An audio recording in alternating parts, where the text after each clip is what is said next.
Well, what's going on, guys? Sitting here in my backyard on Wednesday afternoon, just finished driving and I'm tired. Today sucked. I found out that my physical therapy transcripts, or my transcripts for school, were sent, but someone filed my FSU ones for my FIU ones, thus rendering my FIU ones completely, well, red in the admissions process, so they weren't submitted. So I have to deal with catching up now because of someone's error that happened a week ago, and hopefully my place in the application process doesn't get delayed, but there's really nothing I could do. So my Wednesday chiller day became a regular day where I had to deal with a bunch of someone else's mistakes and the repercussions of them. So always double check your stuff, guys, if you have deadlines, if you have things submitted. Even when you get confirmation emails saying that they've been done, go check on whatever freaking platform they're on, because someone may have submitted something wrong and it wasn't caught, and that really sucks. So you guys are about to see me wake up on a Monday at 6 a.m., give like 27 rides. That was about it for Monday. Then I went into tutoring, and then I drove after that.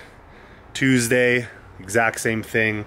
Lifted, got to go work out, lifted, and hit tutoring again. So today was supposed to be an easier day, but I don't want to bore you guys too much. I'll just show you where I'm at. 57 of 106 to my $200 bonus. So with just you know, being halfway through the week on a really difficult week, we're about halfway with Lyft, so that's really good. That's my main source of income. We'll talk about that more in the future. I don't know what you guys want to see, but today I'm catching my breath editing this video. So happy Wednesday and Thursday and end of your week. Hope you guys' training is going well.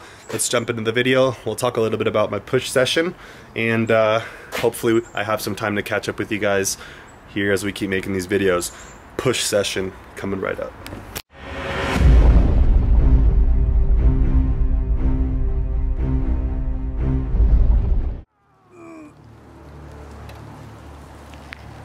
Oh, woo! Good morning, guys. So it is Monday, getting up nice and early and getting my day started. It is 9 a.m.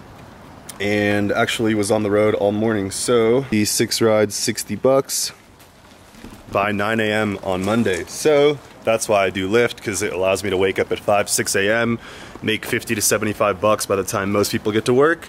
And then if I keep doing that all day, I make hundreds on top of that.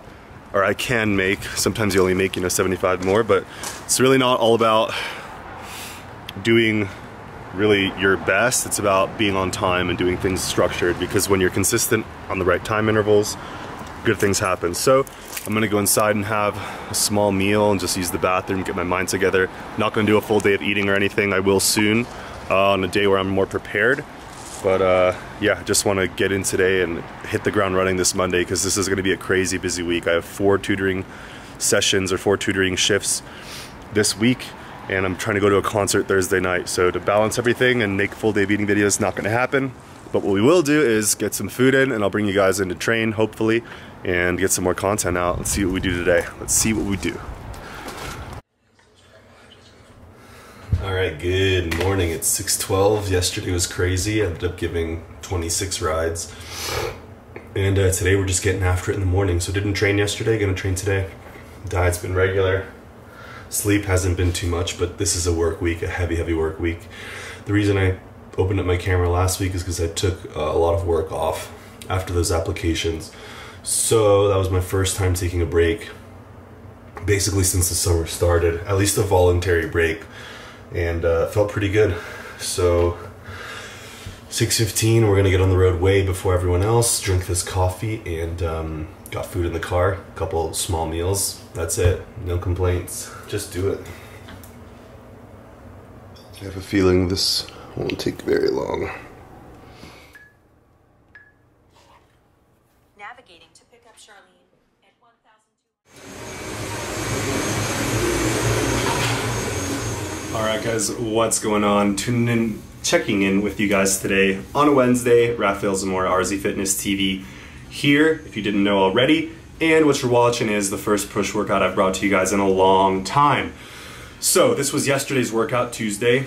I said hi to you guys this evening on Wednesday, but you're watching Monday and Tuesday's vlog. Just figured I'd pop in after my Wednesday driving shift and say what's up. But it's been a long week. It's been like 4 days of work and 2.5 days basically. So trying to still push, trying to still maintain, even though a lot of people like to tell me that I look like shit and haven't gained anything. Well guys, when you go from having half a job to having 3 jobs and moving across the country and caring about your life, 10 pounds on your bench does not hold a candle to progress in real life. So back to my gym life and back to some YouTube life, because I do love it out or on here, guys, on this platform. But let's talk about my pushing lately, because I did hit 275 for a few triples. For those of you who follow me on Instagram, which I imagine the couple thousand people who watch this do, you guys have seen me handle 265 and 275, what looked to be really easily. But the thing is, guys, I'm just not genetically built to press heavy as far as 300 plus goes. So when I do get to 275, it's generally a matter of time before I get injured, because it's so hard for me to push it. Here I'm working with a 90 to 95% of my full pressing ability. As soon as I go past 95% and I get to that 100% range, whether it's with 260, 280, 270, when I get to that 100% push, after a few sessions, something always happens. I miss a rep, I have a slight tear, I get shoulder pain, severe shoulder pain, something always goes wrong. So after that injury about, I don't know, 10 weeks ago, where I strained my pec on like my 5th session with 275, probably because I was working full time and stressed and not sleeping. It's all about balance. I came back and just put 185 on the bar, did a triple, left the gym, 195, did triples, left the gym, finally got back to something in the mid 200s. So you guys are seeing me 11, 12 weeks, 10 weeks after that slight injury. I benched about 10 days later with 185, so it wasn't too bad. But you're just watching me take triples up to something where I felt challenged. And on this day, I didn't have unusually high energy. I didn't feel good. It was very, very average. So we walked in, started with 225, and we took triples for a ride all the way to 255, and here is my 255, or here are my 255 sets. So as you guys can see, when I go to set up on the bench, I ensure that I have full external rotation. If you ever look at an anatomy chart, it's always palms facing forward, shoulders and arms rotated outward, and when you sit on the bench, this is how you should bench. Anytime you see someone's elbows far from their side, they don't know how to press. Basically, if they think they're getting more chest stimulation, they're not, because you have to lower the weight when you pull your elbows further outside your body. So stimulation, muscle activation, and weight all change when you affect levers.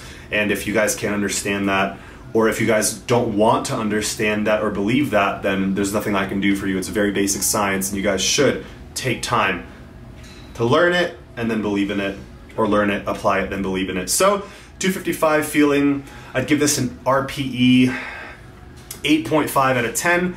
Definitely could have pushed 260, but that's just not in the cards right now. What's in the cards is getting big as fuck without getting hurt, or at least staying with this strength level at this size and slowly progressing, maybe back to the 270 range. So just showing you guys my setup here. What I like to do lately is get that rotation before I lay back, almost like I'm gonna shake my tits for someone. And with this grip right here, I'll grip the bar and I'll slowly kind of pull myself as if I'm gonna do a row from the barbell. And whenever I go to row it and bring my shoulders back, when I pull that row, I start to feel my shoulders not depress aggressively like we do sometimes when we over cue. This seems to just cue me right into the right position without me pulling my shoulders down, because cues are great, but when you're already aware of your body and aware of performing something, when you cue it again, you will go into an excessive range of motion, or an excessive point that you're not aware of. So filming is great, and finding something that maybe stops you from cueing but keeps you consistent is great, because a cue is to teach you something. Once you've learned it, stop cueing it. Just repeat what you've learned. So basically a push session with a little bit of fluff and pump at the end. You guys saw me take 255 for a ride, no surprise there, but I'm very, very proud of this 145 pounds. As you guys can see, the rep starts here, or the set starts here, and then every subsequent rep is just full range of motion with a pause at the top. So this session was nothing too crazy. That's where my push is, if you guys were curious. Triples are the best for push, in my opinion, especially on the bench press, and then 3 to 6 reps for your accessory work is probably pretty fair. And my PR of the day is gonna be on these chins right here. 25 pounds around my waist, can't really see it. Full range of motion, resting at the bottom, not standing on the ground, hanging at the bottom, I should say. And you can see the triceps Just really, really peaking from this exercise. Just every single muscle in the upper body. So if you're not believers in the chins yet, guys, believe it. Deuces.